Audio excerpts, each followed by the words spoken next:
2006 সালে তৎকালীন প্রধানমন্ত্রী বেগম খালেদা জিয়ার নির্দেশে পল্লবীর ঝিলপাড়ে প্রায় ৩০০ সাংবাদিক পরিবারের আবাসন গড়ে তুলতে ঢাকা সাংবাদিক সমবায় সমিতিকে ৭ একর জায়গা বরাদ্দ দেয় জাতীয় গৃহায়ন কর্তৃপক্ষ। 2009 সালে আওয়ামী লীগ সরকার ক্ষমতায় আসার পর ঢাকা 16 আসনের সংসদ সদস্য ইলিয়াস মোল্লার অনুসারীরা জায়গাটি দখলে নেয়। একাংশে বস্তির জায়গা রেখে অন্য অংশে গড়ে তোলে গরুর খামার। ৭ একর জায়গায় বস্তি, দোকান ও অস্থায়ী মার্কেট করার পর সেখানে অবৈধ বিদ্যুৎ, গ্যাস ও পানির সংযোগেরও ব্যবস্থা করা হয়। ভাড়া বাবদ প্রতি মাসে আদায় করা হতো লাখ লাখ টাকা।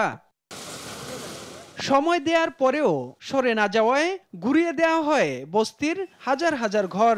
আগেভাগে যারা আসবাবপত্র সরিয়ে নিতে পারেননি তাদের ঠাঁই হয় সড়কের দুপাশে।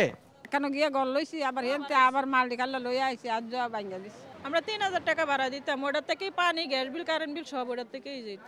পুনর্বাসন ছাড়া উচ্ছেদ করায় ক্ষোভ জানায় বস্তিবাসী। আমরা যে বর্তমানে যে কষ্টে আছি এরকম কষ্টের আর কোনো শেষ নাই। এই বস্তিতে ভাঙবে আমরা জানি না।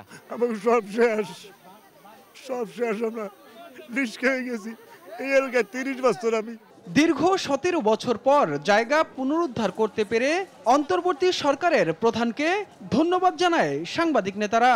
নিয়মিত এই জমির যে সমস্ত রাজস্ব, যে ধরনের ট্যাক্স আছে রাষ্ট্রীয় নিয়ম, সবগুলি আমরা পরিশোধ করে যাচ্ছি। 17 বছর আমরা এটা আসতে পারি না, এখানে হলো রাজনৈতিক কারণে। ইউনূস সরকারের কাছে আমরা কৃতজ্ঞ, বিশেষ করে গৃহায়ন কর্তৃপক্ষকে আমরা কৃতজ্ঞতা জানাচ্ছি। তারা উদ্যোগ নিয়ে আমাদের জায়গা আমাদেরকে বুঝাই দিচ্ছে।